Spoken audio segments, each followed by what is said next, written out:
بسم اللہ الرحمن الرحیم۔ آج میں ابو بکر رضی اللہ عنہ سے وہ کھیل کھیلوں گا جو کسی کے ساتھ نہ کھیلا ہوگا۔ امیہ بن خلف نے ایک وحشیانہ کہکہ کی غرض کے ساتھ اپنے ساتھیوں سے کہا۔ وہی امیہ جس کے غلام حضرت بلال حبشی رضی اللہ عنہ تھے، جس نے شروع میں حضرت بلال رضی اللہ عنہ کے دعوی ایمان کو ریت کا محل اور بچوں کا کھیل سمجھ رکھا تھا، جس نے ایک غلام کے نغمہ توحید کو کچلنے کے لیے بدترین ظلم و ستم کیے۔ اسے جانتے ہو امیہ بن خلف کی دونوں آنکھوں میں وحشت و عیاری کی چمک کوندنے لگی۔ تم جانتے ہو بلال رضی اللہ عنہ میرا غلام ہے، اور غلام کی حیثیت ہوتی ہی کیا ہے؟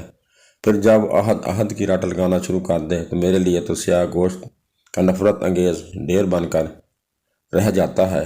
میں نے کہا تھا میری پہلی ہی جھٹکی میں اس کے نیا دین کا بھوت اتر جائے گا، مگر نہیں اترا۔ پھر میں نے کون سا ظلم اس پر نہیں کیا۔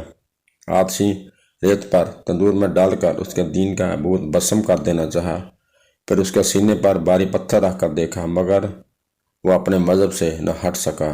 اف، محمد کا یہ جادو، اسے تارنا میرے بس کی بات نہیں۔ مگر تم تو ابو بکر رضی اللہ عنہ سے کھیل کھیلنے کی بات کر رہے ہو۔ لوگوں نے چبھتے ہوئے لہجے میں پوچھا۔ ہاں، امیہ بن خلف گرایا، ہاں، یہ کھیل ہے جو تم دیکھ لو گے۔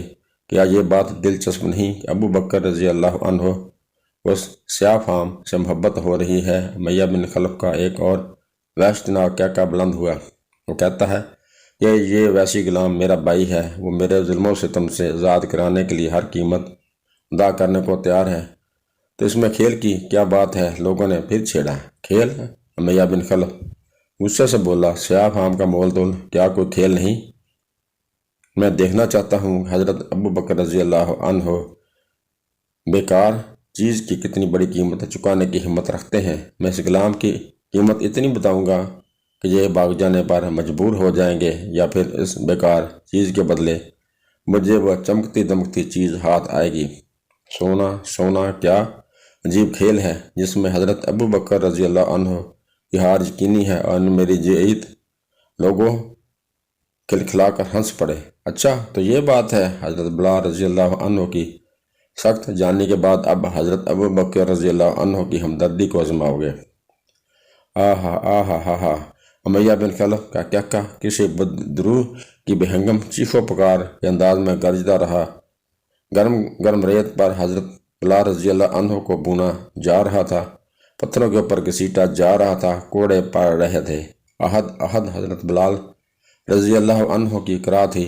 ابو بکر رضی اللہ عنہ نے یہ آواز سنی تو تیزی سے جھپٹے، جیسے بلال رضی اللہ عنہ کی مظلومیت کی تمام ٹھیسیں، تمام درد حضرت ابو بکر رضی اللہ عنہ کے قلب میں اتر آیا ہو۔ وہ سچ مچ تڑپ اٹھے۔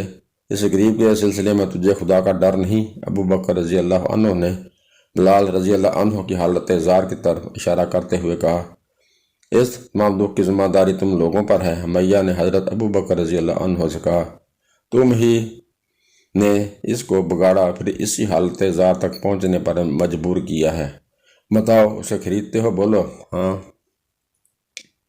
حضرت ابو بکر رضی اللہ عنہ نے کہا، ہاں، ہر قیمت پر تیار ہوں۔ کیا قیمت دو گے؟ امیہ نے عجیب نظروں سے دیکھا۔ قسطاس۔ ابو بکر رضی اللہ عنہ نے چھوٹتے ہی اپنے غلام کا نام پیش کیا۔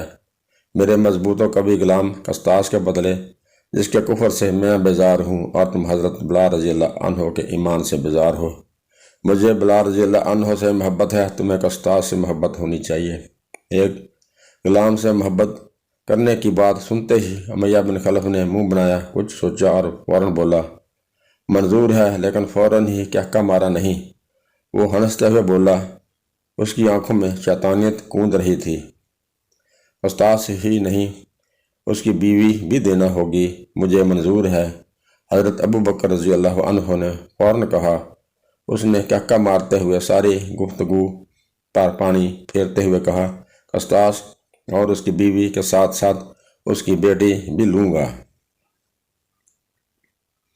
اوہ، بیٹی؟ ہاں، اس کی بیٹی۔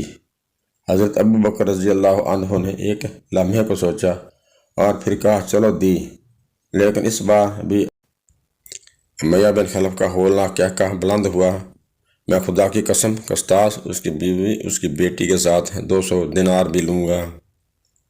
بولو بولو بلال رضی اللہ عنہ، خریدتے ہو؟ شرم کا شرم، بار بار زبان بدلنے کی شرارت سے بیزار آ کر حضرت ابو بکر رضی اللہ عنہ نے فرمایا، کیا جھوٹ بولتے ہوئے شرم نہیں آتی؟